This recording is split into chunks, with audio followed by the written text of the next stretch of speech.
என்ன பெரும் தவம் யாம் செய்ததறியேனே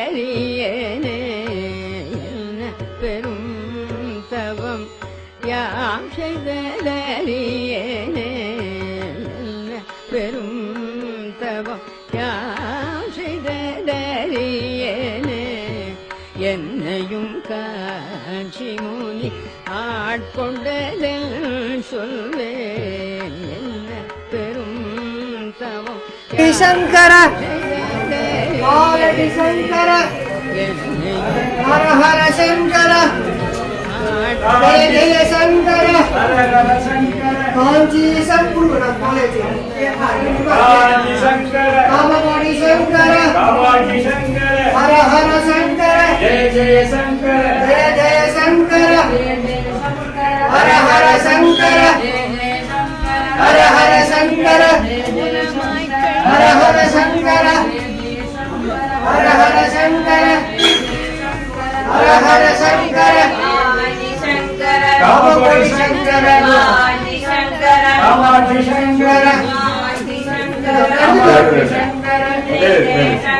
ஹர ஹர சங்கர ஹர ஹர சங்கர ஜெய ஜெய சங்கர ஹர ஹர சங்கர ஹர ஹர சங்கர காமகோடி சங்கர என்னையும் காட்சி முனி ஆட்கொண்டதில் சொல்வேன் என்ன பெரும் தவம் யாம் செய்ததறியேனே. வெளியில காட்டாம பரமடக்கமா நமக்கெல்லாம் வழிகாட்டி மாதிரி இருக்கு. அதனாலதான் உலகத்துக்கு எல்லாத்தையும் காலம் நடந்து போயிட்டே இருக்கா பெரியவா. காவேரி கரையில ஒரு கேள்வி, நான் ஒரு கேள்வி எங்க பதில் சொல்றியா? சொல்றேன் அப்படின்னு அந்த கேள்வி பதில் சொல்றேன். உலகம் நம்மள்கிட்ட நம்ம சொல்றதை கேட்கணும்னா என்ன பண்ணணும்? உலகம் நான் சொல்றது கேட்கணும், அப்ப நான் என்ன பண்ணணும்?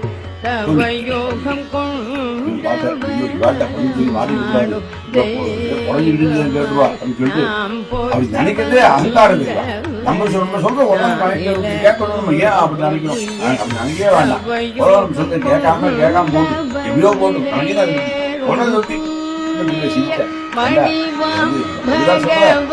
என்னோட வாதத்துக்கு நீ இரண்டாம் வாதம் பண்ற. அப்படி நினைக்கிறதே தப்பு. அதெல்லாம் நினைக்கிறது தப்பா ரைட்டான்னு நான் கேட்கிறேன். உலகம் நம்ம சொல்றதை கேட்கணும், என்ன பண்ணணும் அதான் கேள்வி. இது பண்ணணும், இது பண்ணக்கூடாது, அது சொல்லு. அது சொல்லாம நீ பாட்டு போ. நீ நினைக்கிறதே தப்பு, நீ வெளியோ சப்ஜெக்டுக்கே மாத்திரியே. நான் அதான் கேட்டேன். உன்ன அதெல்லாம் இருக்காதே அப்ப அந்த சர்ச்சை இது பதில் சொல்லு. நமஸ்காரம் பண்றேன். எனக்கு தெரியல பெரியவா, பெரியவாதான் சொல்லணும். தெரியல நம்ம மனசுக்குள்ள இருக்கிற அழுக்குகள்லாம் வெளியே போகும்.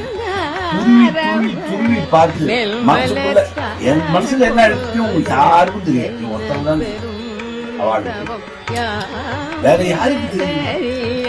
நான் மறைச்சிட்டேன். நான் மறைச்சிருந்தேன் ரொம்ப நல்லவன் தான். உள்ளுக்குள்ள என்ன அழுக்கு என் ஒருத்தவங்க தான் தெரியும். அந்த மாதிரி ஒத்தொத்தருக்கும் அழுக்கு இருக்கு. ஒரு பக்கம் நல்லதும் இருக்கு, ஒரு பக்கம் படுமோசமான எண்ணங்கள், படுமோசமான செயல்கள், படுமோசமான சாஸ்திரத்துக்கு சம்பந்தமே இல்லாத வாழ்க்கை இப்படி வாழ்ந்துதான் இருக்கா. அதெல்லாம் பார்த்து துருவி வெளியில போட்டு மனசு ஸ்பட்டிகம் மாறி. ஸ்பட்டிகத்துக்கு சொந்த கலர் கிடையாது. இந்த பால்ல ஸ்பட்டிகத்தை இந்த பால்ல கொடுத்தீங்கன்னா இந்த பால் கலர்ல ஸ்பட்டிகம் வெள்ளையா விடும். ப்ளூ கலர்ல கொண்டு போய் ஸ்பட்டிகத்தை வச்சீங்கன்னா அந்த ப்ளூ கலர்ல ஸ்பட்டிகம் ப்ளூவா மின்னும். நம்ம எப்படி பாக்குறோமோ, எந்த பாத்திரத்துல எடுக்கிறோமோ அந்த பாத்திரமாவே மாறிடும். அந்த மாதிரி நம்ம மனசுல இருக்க அழுக்கெல்லாம் இல்லாம போச்சுன்னா ஈஸ்வரன் தானா வந்து உட்காந்துப்பான். ஈஸ்வரன் நமக்கு உள்ள உட்காந்துட்டானா அதுக்கப்புறம் நமக்கு என்ன வேணும் உலகத்துல? இது அவனை வச்சுன்னு நம்ம என்ன முனிசிபாலிட்டி எலெக்ஷன் வின் பண்ணணும்? என்ன அபத்தம். பிரபுவே நம்மள்கிட்ட வந்த அப்புறம் எந்த எலெக்ஷன் நீங்க வின் பண்ண போறோம்? இந்த காசு நம்மளை காப்பாற்ற போறதா? காசு நமக்கு கிட்ட வர போறதா? என்ன பிரயோஜனம் இல்லை, ஒரு பிரயோஜனம் இல்லை. நமக்கு வேண்டியது ஈஸ்வரனோட அனுகிரகம் ஒண்ணுதான். அதான் ஞானத்தை நம்ம எல்லாருக்கும் கொடுத்து மனசை அமைதியுற வச்சு அவா தியானமாவே இருக்கிற அந்த பெரிய அனுகிரகத்தை இந்த மகாபிரபு எனக்கு மட்டும் இல்ல உங்க எல்லாருக்கும் பண்ணணும்னு பிரார்த்தனை. எண்ணாத விரிவா போற்றி எண்ணாட்டவர்க்கும் விரைவா போற்றி சர்வஞாத சர்வவியாபி விரைவா சரணம் ஆயத்திடம் வளர்க்கும் மகாவிரைவா அறிவோ